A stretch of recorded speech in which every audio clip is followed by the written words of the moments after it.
namin iparirinig sa inyo mga kababayan, yun pong ating replay.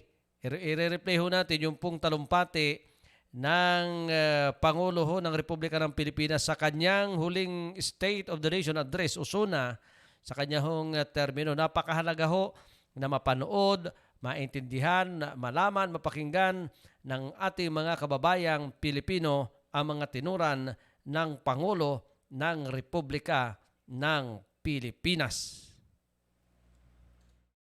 By far, this is the most beautiful SONA crowd that ever happened here. So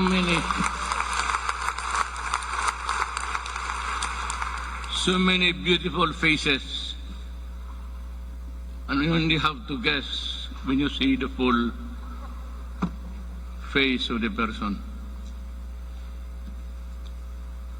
Senate President Vicente Soto III and the honorable members of the Senate, House Speaker Lord Alan J. Velasco, and the honorable members of the House of Representatives, Vice President Maria Leonor Robredo, former Presidents Fidel V. Ramos, Gloria Macapagal Arroyo, Joseph Ejercito Estrada, the Chief Justice Alexander Gismondo, and the Justices of the Supreme Court, Executive Secretary Salvador Medialdia, and the members of the Cabinet, Dean of the Diplomatic Corps, His Excellency Archbishop Charles John Brown, and the distinguished members of the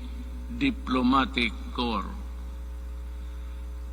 My fellow government workers, and of course, to my lovely wife, Hanilet, mga mahal kong kababayan,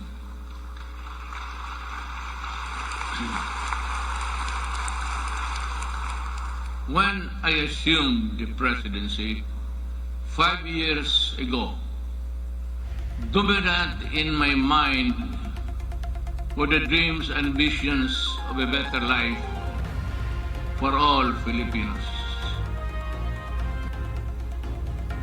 I saw them as reachable through the institution of reforms and radical changes in both in the structure of government and the mode of governance. Changes designed responsibility, accountability, and all in consonance with the truth that the public office is a public trust. When I ran for the presidency, I just made fundamental processes, and strangely, you can count them by the fingers of your hand. I made those changes since I thought that was really, there was time and doable to offer free education. It's there already. The universal health care, nandiyan na po.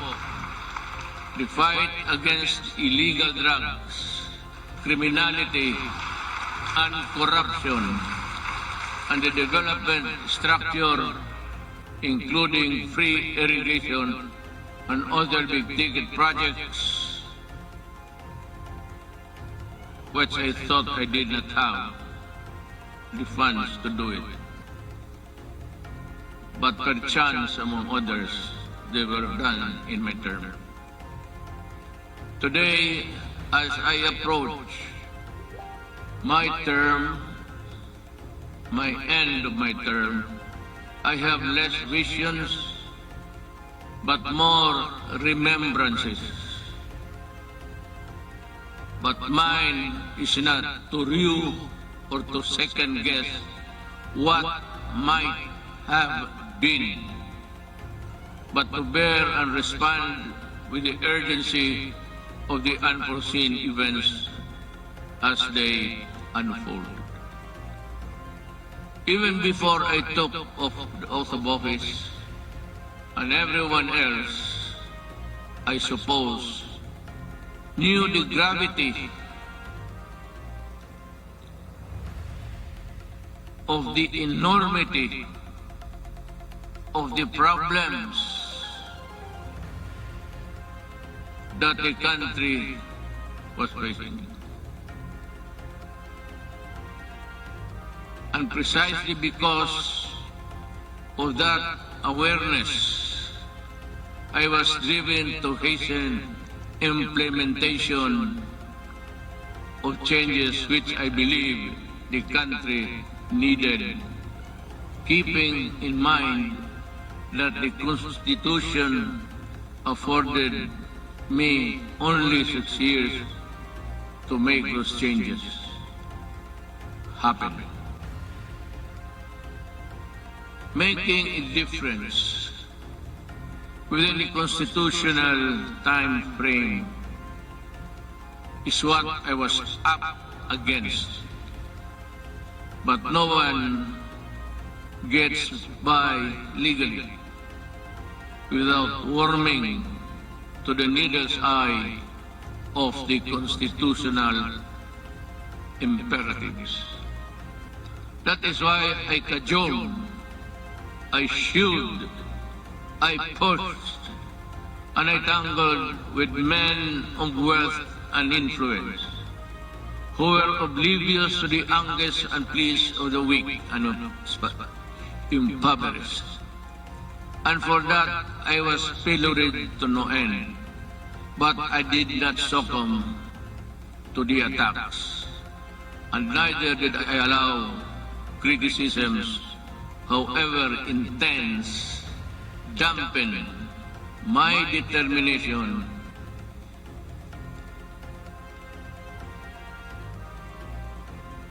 and initiatives, because my purpose was pure and unpolluted.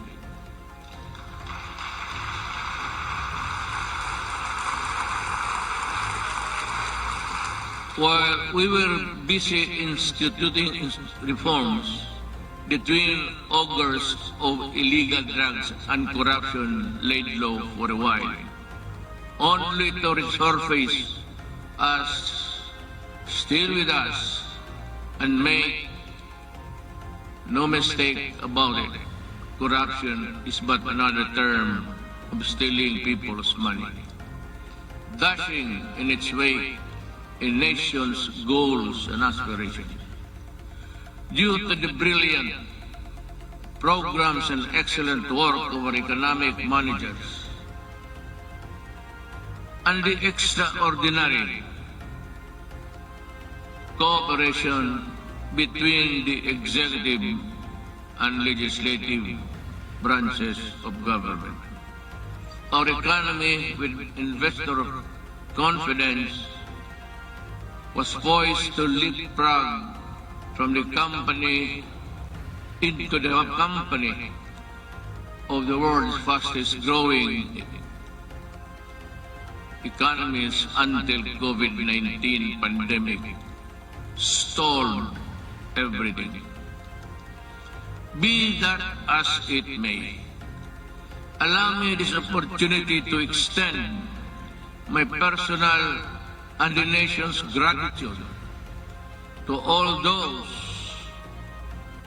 who selflessly gave their all in the fight against COVID-19, our health workers and other frontliners who risked their own safety.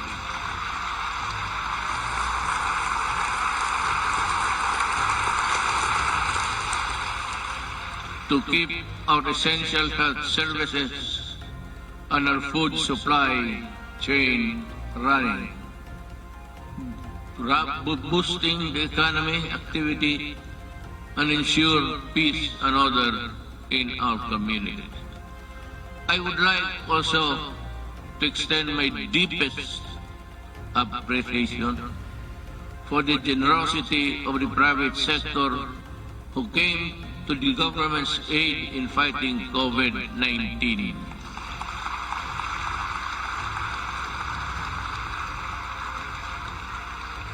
I am profoundly thankful for your sustained assistance to fellow Filipino.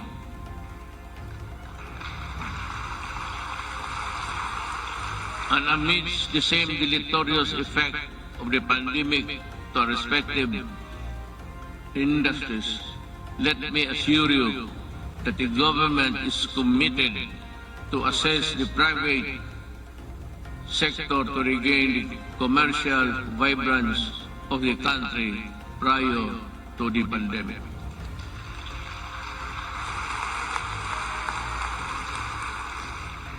To our local executives, this pandemic pushed you to step up and deliver responsive assistance. I'm glad to have seen you undertake new and heightened responsibility, working doubly hard to protect your constituents. To the international development partners who extended a helping hand amidst the global health emergency, the Philippines remembers your kindness and goodwill with sincere gratitude.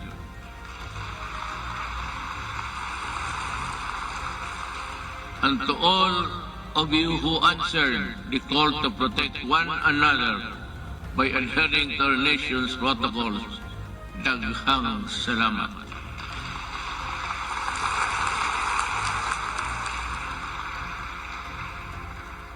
But then, let me ask, perhaps you and to myself, what exactly is the state of the nation today? In the light of the pandemic which has paralyzed business activities and crippled even the strongest world's economies.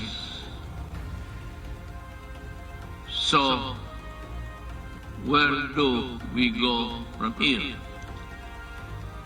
Looking back to our accomplishments.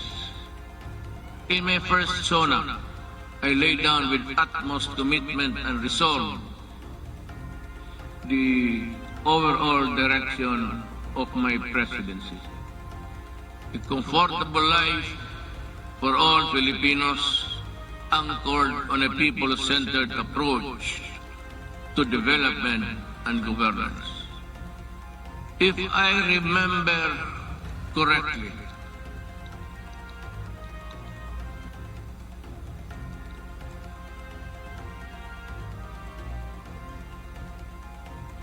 my administration,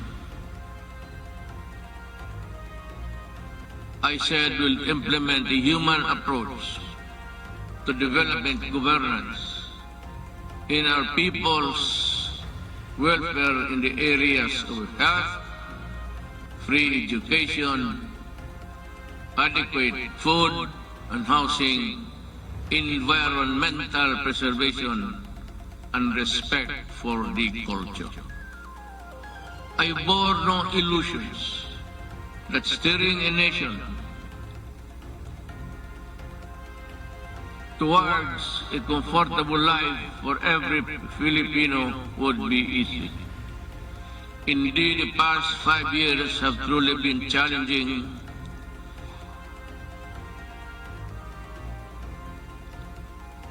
and humbling.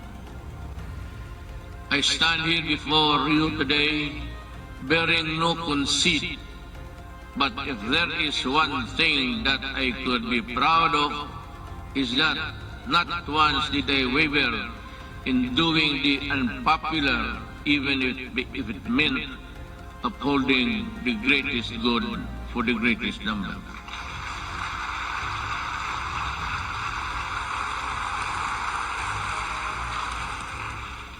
before I took office, our country was beset with communist insurgency scattered across the nation. A separatist movement that sought to divide us on the basis of religion and religion's deficiencies, and the proliferation of illegal drugs and criminality.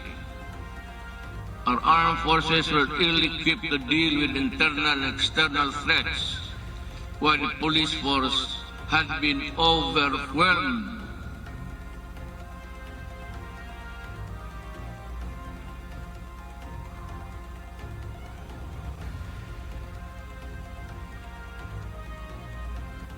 By criminality and the drug trade problem.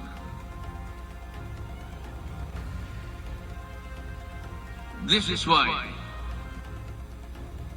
I made it a priority to strengthen the institution, boost the morale of the men and women of the armed forces of the Philippines and the Philippine National Police and other armed services.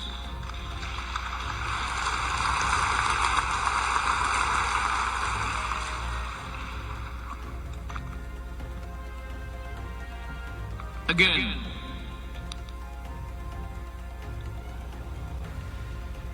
I thank Congress for working with the Executive Department in enhancing capabilities of the AFP and PNP through our modernization program. In 2018, we raised the salaries of our military and uniformed policemen and personnel to a level commensurate to the critical role they play in upholding national security and maintaining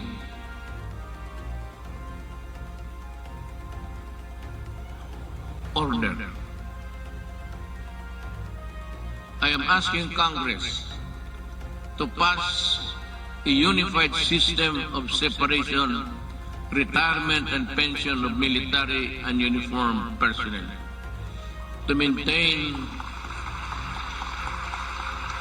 government fiscal flexibility and provide adequate benefits and remuneration to our men and women in uniform. This shall apply only to the new entrants of the military and civil. Hindi ho lahat. Cannot be that we have to pay so many, even the salaries of the retired. They get a chunk of the big budget.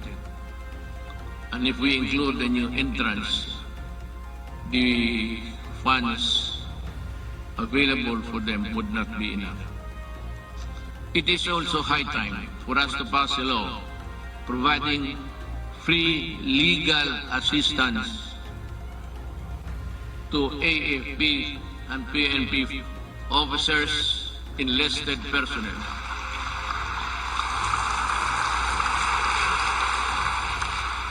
to help them from charges arising from incidents related to the performance of official duty. The continuous upgrading of our defense capability shall ensure that we shall uphold our territorial integrity and sovereignty from external and security threats among the new additions.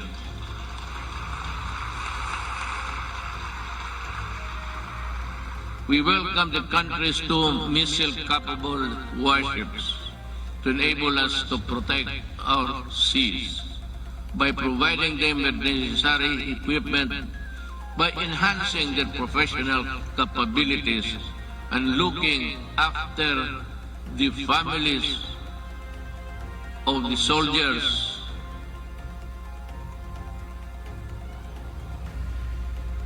would not be longer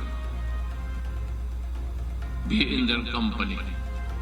We do not only strengthen our military and police institutions, we also inspire them to serve this nation with the highest degree of loyalty and patriotism.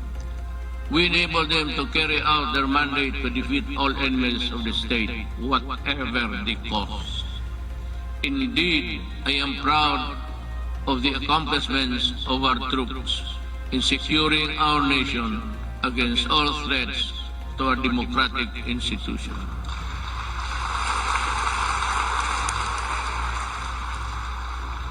But peace must be realized.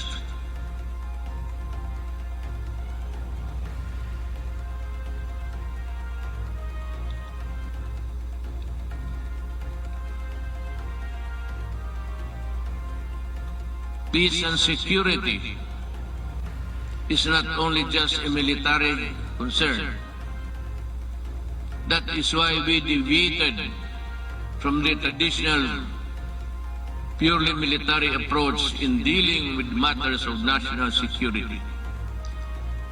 With the creation of the National Task Force to End Communist Armed Conflict, or NTF-ELCA, we have made good strides in addressing the root causes of this conflict by empowering our kababayan who have been used by the communists for many decades. In our continuing effort to build state of safe and conflict-resilient barangays, we have worked towards the sustainable rehabilitation and development of communities where the communists used to operate.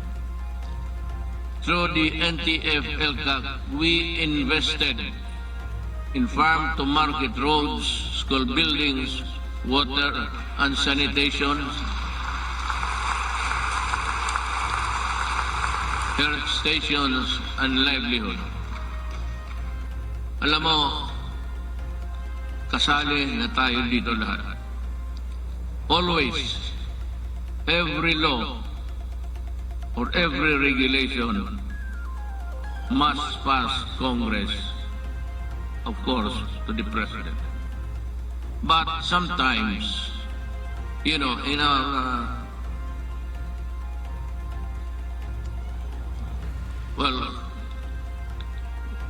in the performance of our duties, we encounter the not so nice of confronting each other. But because of these interventions, more than 17 former communist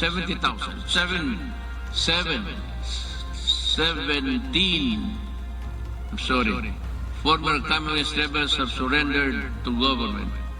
They have returned to the folds of the law and are happily reintegrating programs or the local eclipse.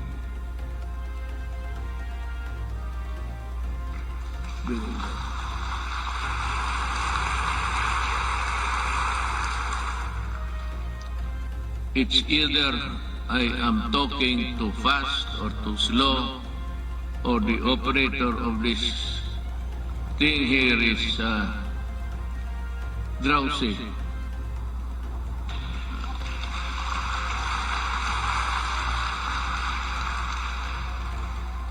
Maybe because I had so many ad-libs along the way. Marami akong akin lang. Kaya yung nahinto ako when I stop and I process something in the gray matter between my ears. Hindi humahabol o hindi alam ng operator. Hindi bale, ma'am. Mahal pa rin kita.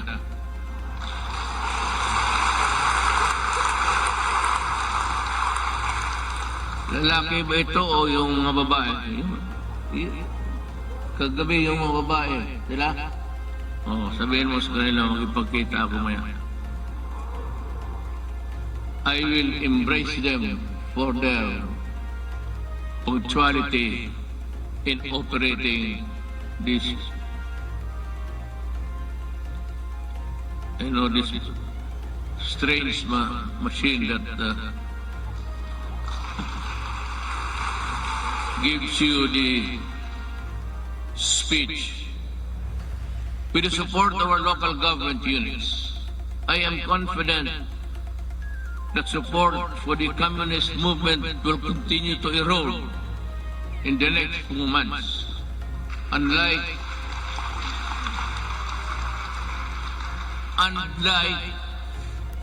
the decades-old Moro rebellion in Mindanao, we also bring an end to the armed struggle of the communists once and for all.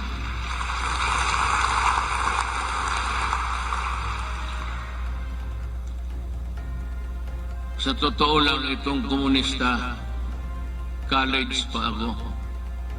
Hanggang ngayon, ang mga sige pa rin. So, speech mo lang ito, kunwari lang, pero ang totoo, there's a lot of fighting going on in the countryside. But I'd like to credit the police and the military for destroying so many communist fronts. I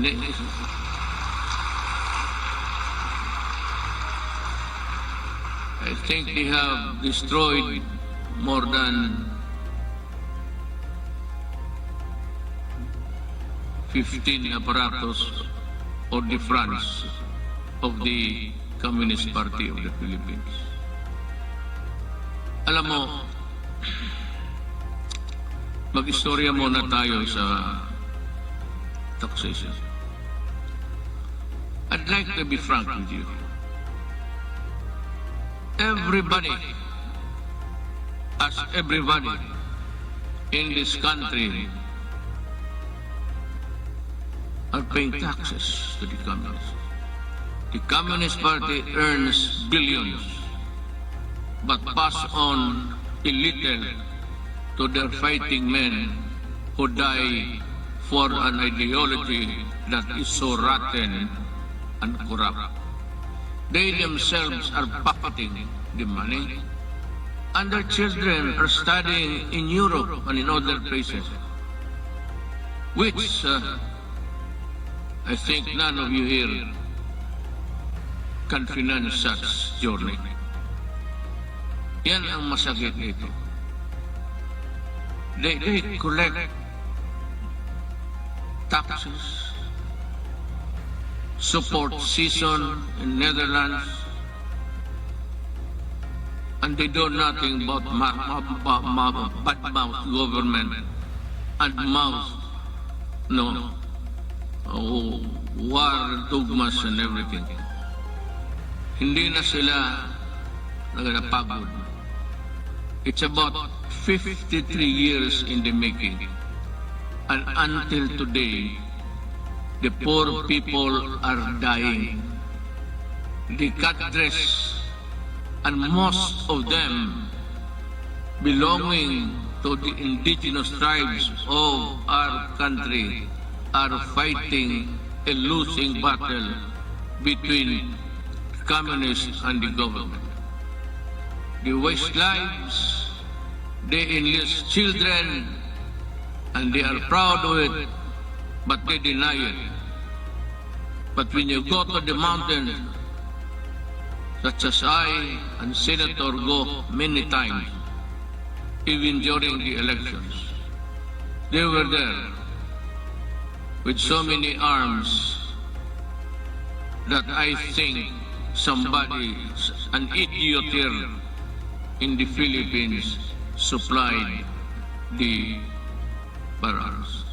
I'd like to ask Congress, especially Senator Bato, kindly dig on, because we have identified the person who imported the AK-47 into this country on the pretext of using it in the security, providing security and guards in all, in business establishments, and for those who can afford their home. This policeman, I think, is still there. He was a colonel, and she is still. Walang nangyari. At maraming sundalong namatay dahil sa mga armas na pinasok nila dito sa Pilipinas. So that my orders to you, if you see them walking around, kindly shoot them dead. We would be happy. Anyway, you're already charged in the ICC together with me. So what is the problem of adding another one? Another idiot Filipino who has caused great damage to our country. Yan ho ang totoo dyan. At itong mga pulis, but let me go back in time. When I first said I will fight drugs in 6 months, I thought it was like in Davao. You can either coerce, intimidate, or bribe them. Or give them money. I said, lumabas kayo ng Davao, doon kayo magkalat sa Luzon at sa ibang lugar. Huwag dito sa Davao. Naniniwala naman ang mga ulol at we were able to attain a sense of normalcy in the city.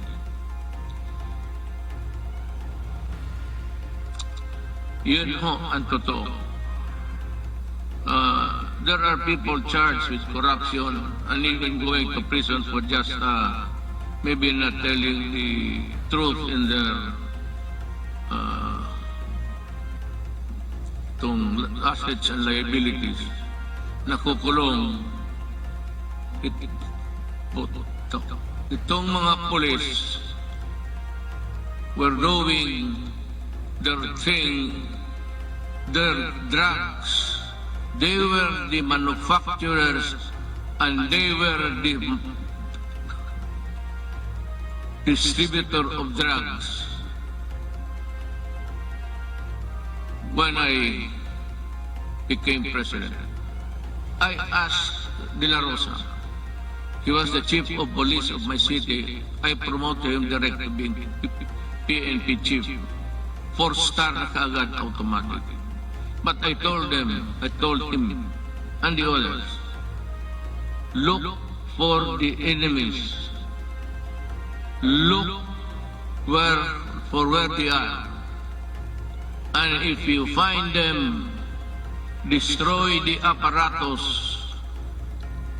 Destroy all, from the manufacturers to the peddlers. Because we are fighting a drug war that was being participated in the business by 9 generals of the PNP. Kaya ang sakit sa loob. I did not know that I was fighting my own government. Customs and everyone else were facilitating the importation of drugs. And one importation, as you can see every night on TV, the police now sees about almost $1 billion worth of drugs every day.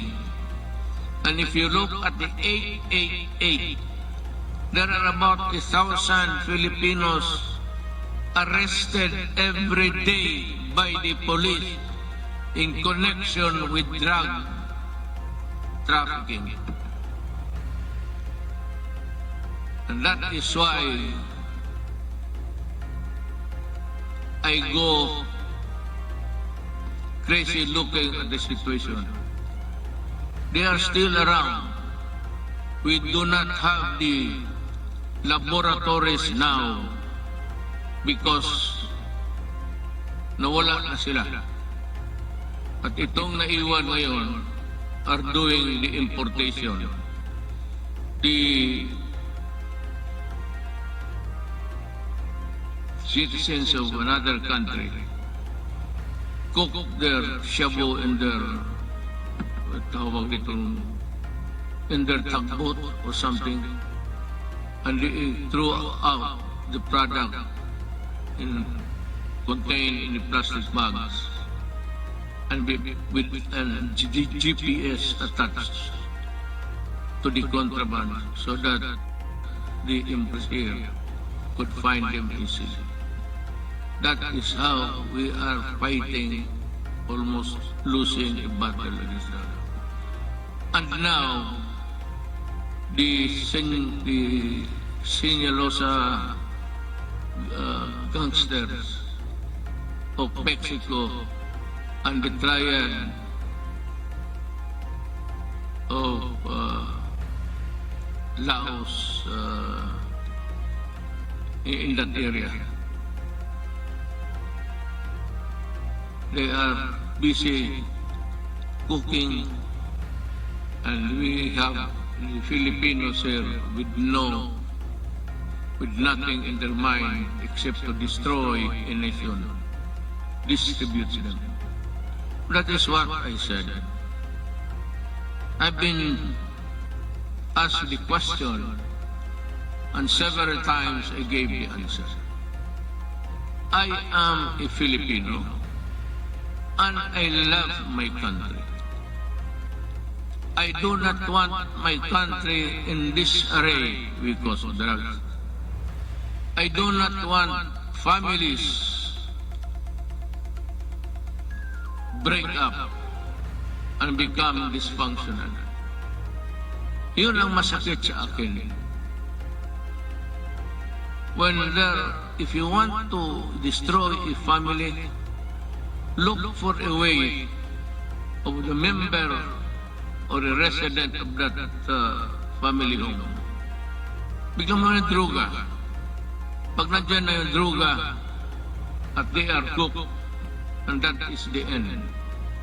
Sometimes families are separated because of drugs, becomes dysfunctional, at yung mga masawa magpunta doon sa abroad, ika nga, to look for jobs. And you know, in the Middle East, I am not attributing it to any particular country, but there are tribes in the Middle East who are employing our Filipino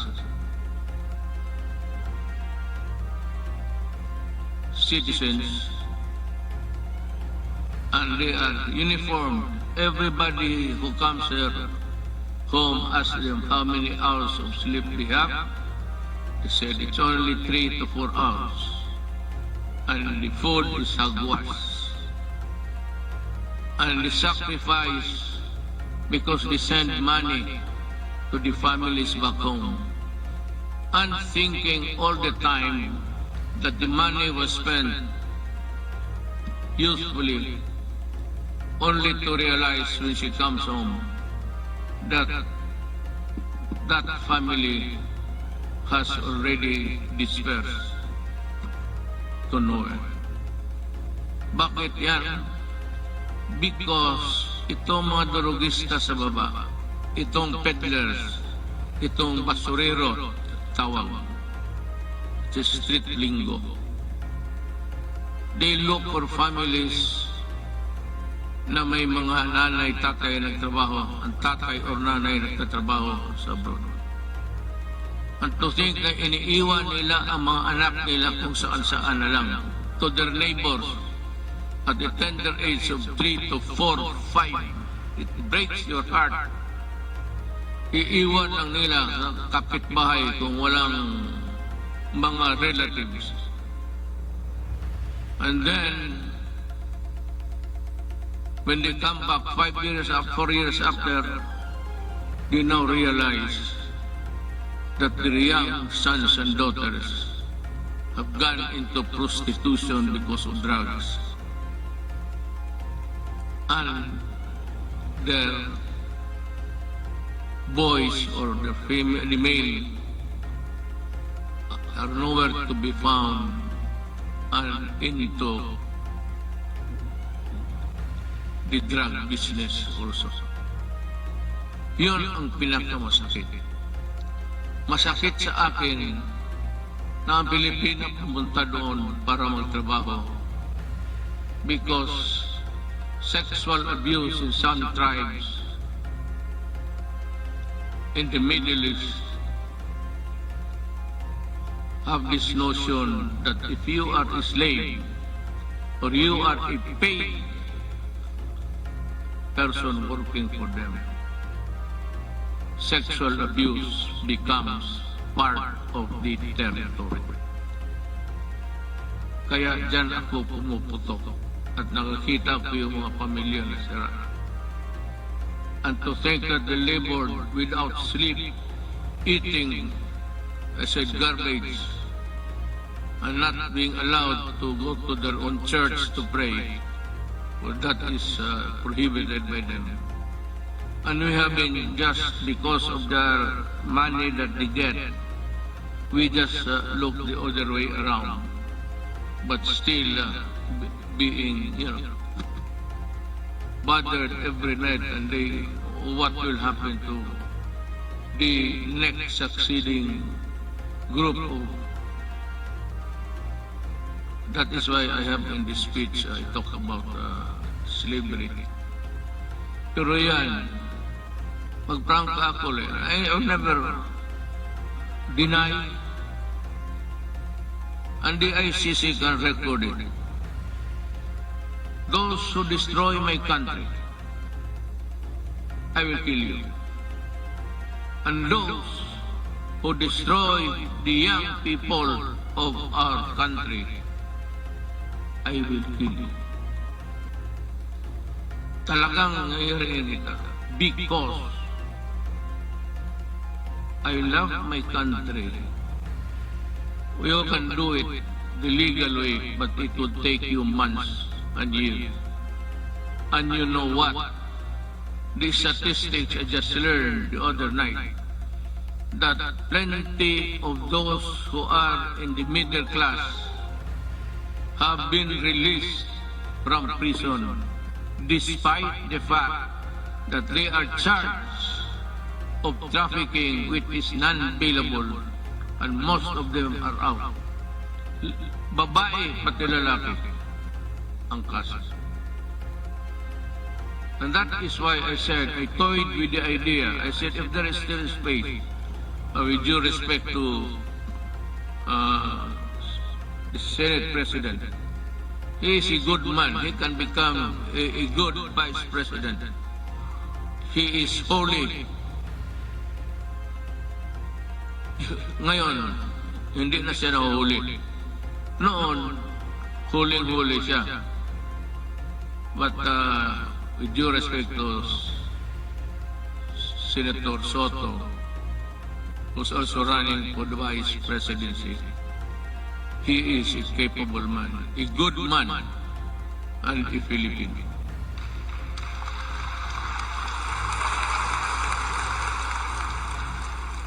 Sige ako tingin sa harap na dito para sa likod ko.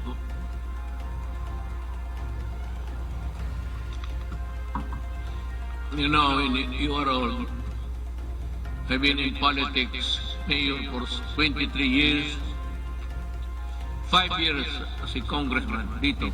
I work here. And 4 years working as vice mayor for my daughter, Sarah. And the presidency. I've been in politics almost 23 plus 4 plus almost 40. Kaya hindi ko na malaman ang seat arrangement dito. Hindi ko alam na doon pa ang mga Senate President pati. Butit na lang hindi ko sinali si Velasco. Baka hindi na ako makabalik doon maya. Bali, diretso na ako uwi. I have said many times before The bloodshed caused by the separatist movement in Mindanao is all about correcting the historical injustice suffered by the Moro people.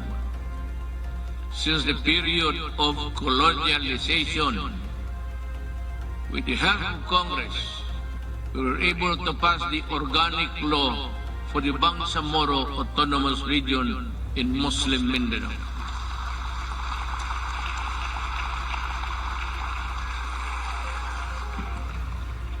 Finally fulfilling a promise that was decades in the making. Our victory in Marawi is also a testament to how the Filipinos' patriotism is far stronger than any extremist group. As I have said before many times, there is no room for lawlessness in this country.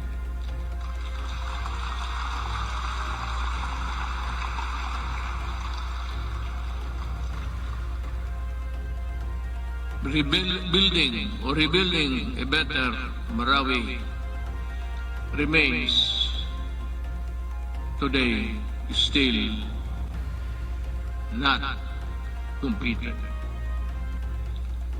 To Task Force Bangon Marawi, we need to race against time, and you have to finish the necessary work for to rehabilitate the war-torn city and bring back its families back home. But let me talk again about the drugs. I was just ahead because I was talking something else. Nag-segue ako. While we have made great strides in ending rebellion and insurgency in various parts of the country, we still have a long way in our fight against the proliferation of drugs. This problem has hounded our country for several decades, destroying families and degrading the moral fiber of our society. When I assumed office, I committed to end this problem at the soonest possible time. We launched an unprecedented war against illegal drugs and to destroy their apparatus. That permitted every level and sector of society.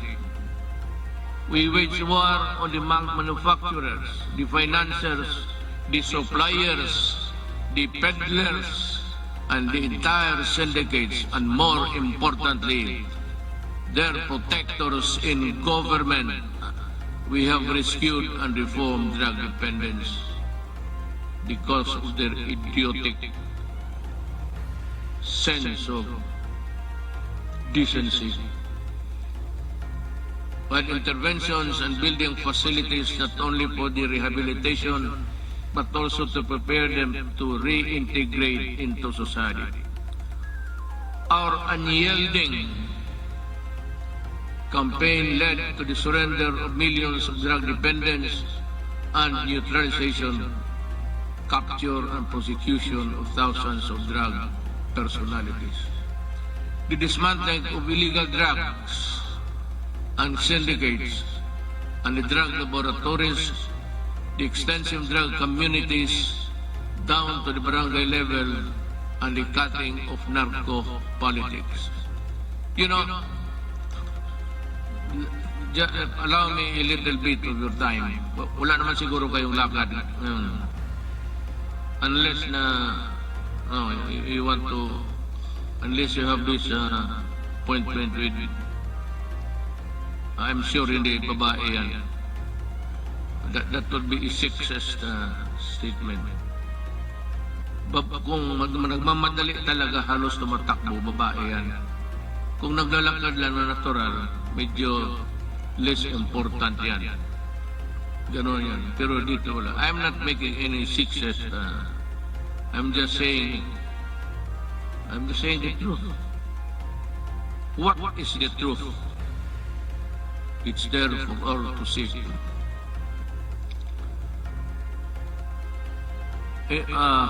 Let me talk about our quest for infrastructure development.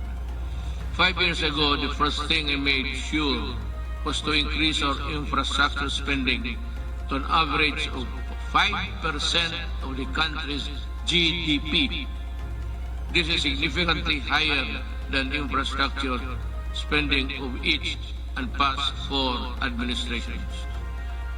Thanks to the comprehensive tax reform program that enabled us to fund critical infrastructure projects, today we can see the tangible results all around. MRT-3, with its frequent breakdowns and unloading of passengers mid-rail, was a horror. That was for the daily commuters to endure in the past. Now, MRT-3 no longer unloads passengers but to their destinations. The waiting time between trains had been significantly reduced to 10 trains running at only 30 kilometers per hour before. Now MRT runs 23 trains at 60 kilometers per hour. We have taken away the misery of public commuting. We also pursue the completion of the LRT to East Extension Project by extending Line 2 and adding 2 more stations. We have reduced travel time between Manila and Antipolo from the usual 2 to 3 hours to only just 40 minutes. Thanks to our partnership with the private sector, we are able to open Stage 3 of the Metro Manila Skyway in January this year. This decongested EDSA and other major roads in Metro Manila. On Independence Day last month, we also inaugurated the Kalayaan Bridge, part of the BGC Ortigas Centerlink project, which will reduce the usual 1-hour travel time between the two business districts in just 12 minutes. Beyond Metro Manila, we are pursuing several high-impact projects that will be completed within my term and perhaps in the following years. It's a question of money. Just this July, we inspected the newly built passenger terminal building of the Clark International Airport. The new and modern passenger terminal is equipped with the latest state-of-art technology. This can accommodate 8 million passengers, alleviate air traffic congestion at the Naya Airport, as well as serve a major growth driver and gateway to northern and central Luzon.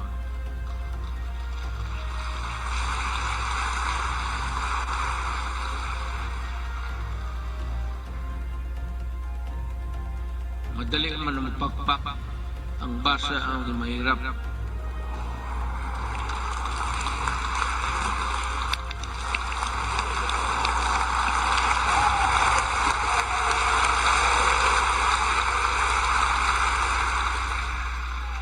To help promote equitable development, we also completed several roads leading to important trade corridors.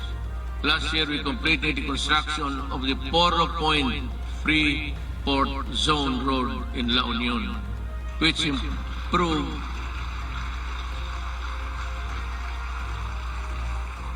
nakita na ninyo yan?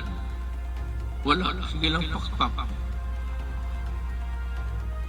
You don't even have a picture of what I'm talking about, I'm sure.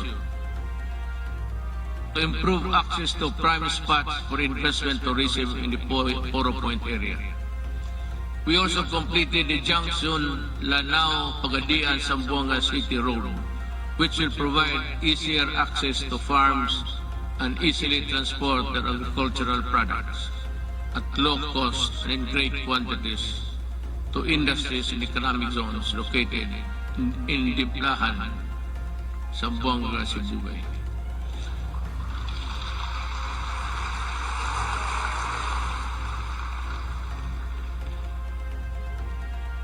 The Sorsogon City in Bicol, inuna namin yan kasi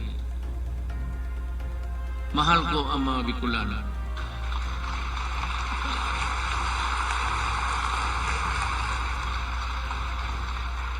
Pangatawan ninyo yung pakpak ninyo ha. Baka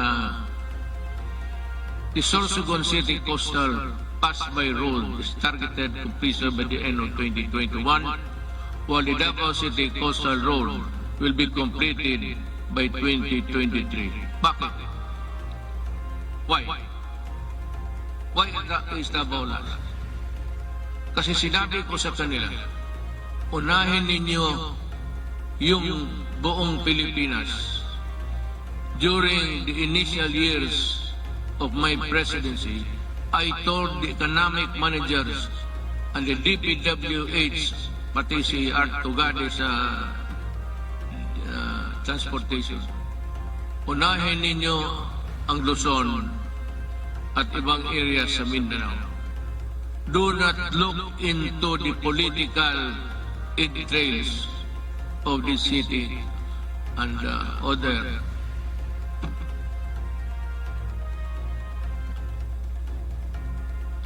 provinces. Sinadya ko talaga na ipangkuli ang Davao. Kaya for the Davaoenos, you must understand that we cannot really unahin natin yung, kasi taga dyan ako eh. Kung hindi ako sigurado taga Davao, tapos na yan, pareho ng iba. Kaya lang sinabi ko, make Davao the last priority. At totoo yan. Sorsogon is little politics, but that's the territory of our Vice President, Lene Robredo. Are you here, ma'am?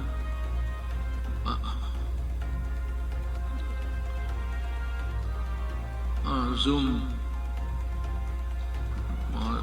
Meron ho kayong Sorsogon at iba pa. We have inaugurated new highways and roads and skyways. We have brought both new trains, and these are a testament that we have greatly eased the grueling experience of traveling and commuting. And to sustain our momentum in infrastructure development, I have directed DPWH, DTR, NEDA, Department of Finance, and DBM to be on full speed to ensure that our flagship project will be completed within my term, especially those that could help disperse economic activity outside of the densely populated Metro Manila.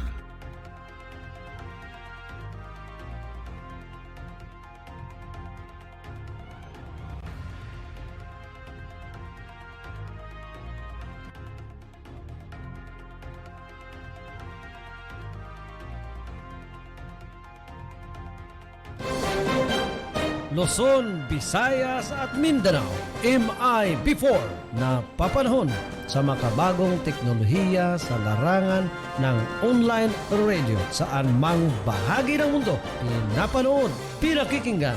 Mindoro Internet Broadcast. Mindoro Internet Broadcast.